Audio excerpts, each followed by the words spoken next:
உள்ளம் எல்லாம் இங்கு பொங்கி மகிழவே ஓடி வருகிறான் உதய சூரியன்.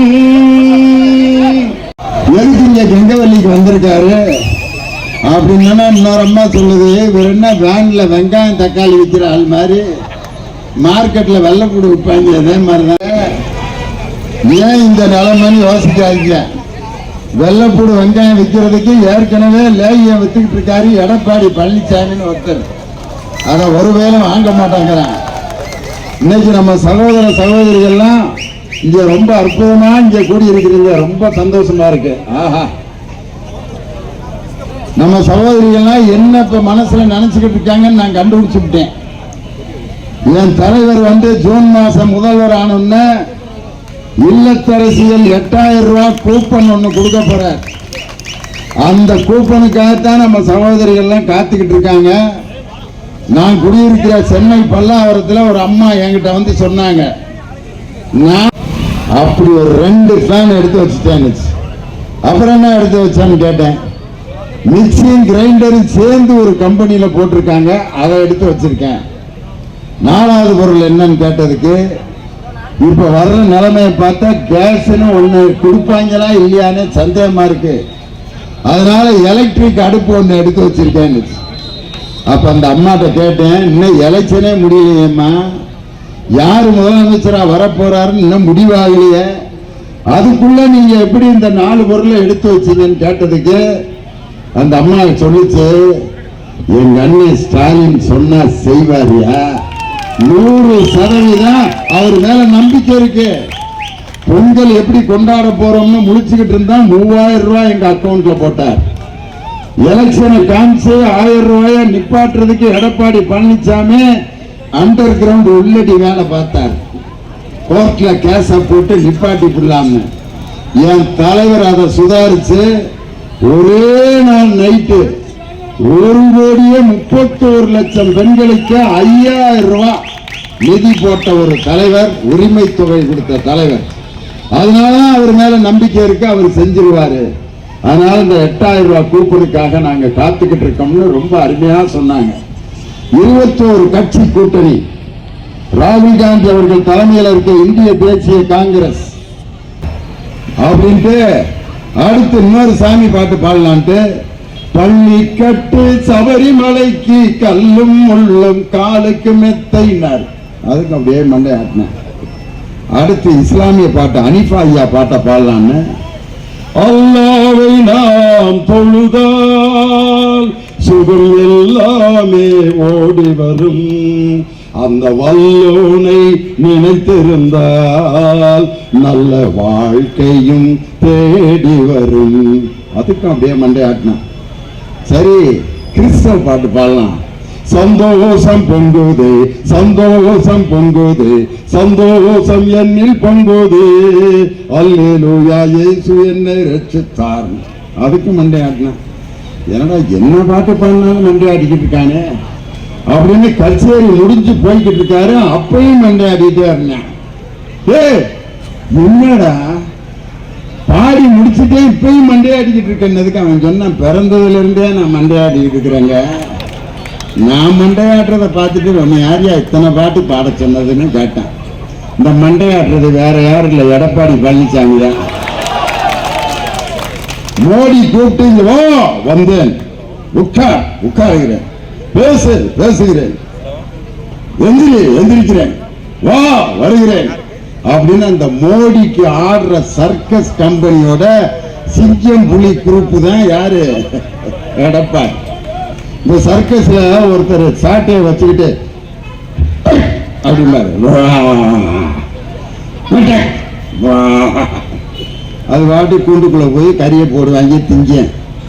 மோடி என்ற சர்க்கஸ் முதலாளிக்கு சர்க்கஸ் காட்டுகிற ஒரு சர்க்கஸ் கோமாளி தான் எடப்பாடி பழனிசாமி. காரணம், நான் இதெல்லாம் மக்களுக்கு செஞ்சேன், எனக்கு ஓட்டு போடுங்க சொல்ல முடியல அவரால். இதெல்லாம் நான் செய்ய போறேன் அப்படின்னு சொல்லி ஓட்டு கேட்க முடியல. அதனாலதான் வேதனையில என்ன பேசிட்டாருன்னா, ஐயோ ஐயோ அவர் நிலைமை இப்படி ஆகக்கூடாது, என் தலைவர் கொரோனாவில் செத்து போயிருப்பாருன்னு சொல்றாரு. நம் உயிரோடு கலந்திருக்கக்கூடிய நம் தலைவர் மு.க. ஸ்டாலின் எப்படிப்பட்ட தலைவர் தெரியுமா? தன்னுடைய உடலை மக்களுக்காக தியாகம் செய்து தன் உடலை அரசாங்கத்துக்கு எழுதி கொடுத்திருக்காரு. எடப்பாடிக்குனே போட்டு வச்சிருக்கேன் நான். பாதந்தாங்கி பழனிசாமி இப்ப அடிமைச்சாமி ஆனதையா. பாதந்தாங்கி பழனிசாமி இப்ப அடிமைச்சாமி ஆனதையா. கழுதேஞ்சு கட்டெரும்பாகி கட்சியின் ஜீரோவா போனதையா. 10 தோழவ தோத்து போய் மண்ண கவ்வ போகுதையா. எங்க திராவிட மாடல் முதல்வராட்சி மீண்டும் உதிக்க போகுதையா. 10 தோல்வி பழனிசாமி இப்ப அடிமைச்சாமி ஆனதையா. பாட்டு எப்படி? ஆஹா, இன்னொரு பாட்டு எம்ஜிஆர் பாட்டு எடப்பாடிக்குனே பாட போறேன். எடப்பாடி எத்தனை காலம் தான் ஏமாற்றுவார் இந்த நாட்டிலே. சத்தியம் தவறாத புத்தமர் போலவே நடிக்கிறார். சமயம் பார்த்து பல வகையினில் கொள்ளை அடிக்கிறார். பக்தனை போலவே பகல் வேஷம் காட்டி பாமர மக்களை வலையினில் மாட்டி எடப்பாடி எத்தனை காலம்தான் ஏமாற்றுவார் இந்த நாட்டிலே. கூட்டத்தில் நிக்கிறீங்களே எல்லாரும், இந்துக்கள் கிறிஸ்தவர்கள் ஐயா பாய் எல்லாம் நிக்கிறீங்க. யாராவது ஏண்டா என் மதம் என் பக்கத்துல நீ வேற மதத்துக்கார நிக்கிறேன்னு சொல்றமா? எல்லாரையும் தமிழர்கள் என்று ஒன்றுபடுத்திய ஒரே இயக்கம் நம் திராவிட முன்னேற்ற கழகம். சென்னையில் ஒரு சம்பவம் நடந்துச்சு. ஒரு இஸ்லாமிய சகோதரி ஸ்கூட்டியில போயிட்டு இருக்காங்க. அப்ப பாத்தீங்கன்னா கோயில்ல சாமி கும்பிட்டு ஒரு இந்து குடும்பம் அப்பா அம்மா 2 பேரும் சாமி கும்பிட்டு விபூதியெல்லாம் அடிச்சுட்டு முருகா எங்களை காப்பாத்து அப்படின்னு பூஜை ஜாமாவோட பைக்கில் வந்துட்டு இருக்காங்க. அந்த பின்னால உட்காந்து வர்ற அம்மாவோட சேலை பைக்கில் அப்படியே சுத்திருச்சு. சுத்தி சேலை இழுத்து அந்த அம்மா சேலையே உருகிருச்சு. அந்த அம்மா மானத்தை மறைக்கிறதுக்கு அப்படியே இறங்கி இப்படி கையை பொத்திட்டு நிக்கிறாங்க. ஸ்கூட்டியில வந்து அந்த இஸ்லாமிய சகோதரி வண்டியை நிறுத்திட்டு தான் தலையில போட்டிருந்த அந்த பர்தாவை எடுத்து அந்த சகோதரியோட உடம்புல போட்டு, ஒரு தமிழச்சியுடைய மானம் தான் எனக்கு முக்கியம், எங்கள் மத சடங்கு எனக்கு முக்கியம் இல்லைன்னு சொல்லி ஒரு இஸ்லாமிய பெண் தமிழச்சியுடைய மானத்தை காப்பாத்தினாவர். இந்த மத ஒற்றுமை நமது தமிழகத்தை தவிர வேற எந்த நாட்டிலையும் கிடையாது. அதனாலதான் ஒன்றிய பிரதமர் நரேந்திர மோடி போற இடத்துக்கு தகுந்த மாதிரி வேஷம் போடுவார். கோயம்புத்தூர்ல போனா மர்தமல்ல முருகனுக்கு அருகரா அப்படின்றாரு. மதுரையில போய் திருப்பரங்குன்றம் முருகன் அருகரா. இன்னொரு இடத்துல போய் திருக்குறள் சொல்லுவார். அக்ரா முதலா எழுத்துலாம் ஆதி பக்பன் முதிற்றே உனக்கு. விவசாயிகள் மாநாட்டில் போய் புழுதுண்டு பல்பர் பல்பர் மற்றபர் தொழுதுண்டு பின் செல்வார். இவ்வளவு நாடகம் இங்க போட்டுக்கிட்டு ஒரிசாவில் போய் தமிழன் கோயில் சாவியை திருடிட்டு போயிட்டான், திருட்டு போயில தமிழன்ட்டு ஒரிசால பேசுறாரு. பீகார்ல போய் தமிழர்கள் பீகார் காரங்களை அருவாள் எடுத்து வெட்டுறான், கொடுமைப்படுத்துறான் பேசிட்டு இங்க வந்து அக்ரமுத்துலா எழுத்தெல்லாம் இந்த துப்பாக்கூர் எடுபடாதுங்க.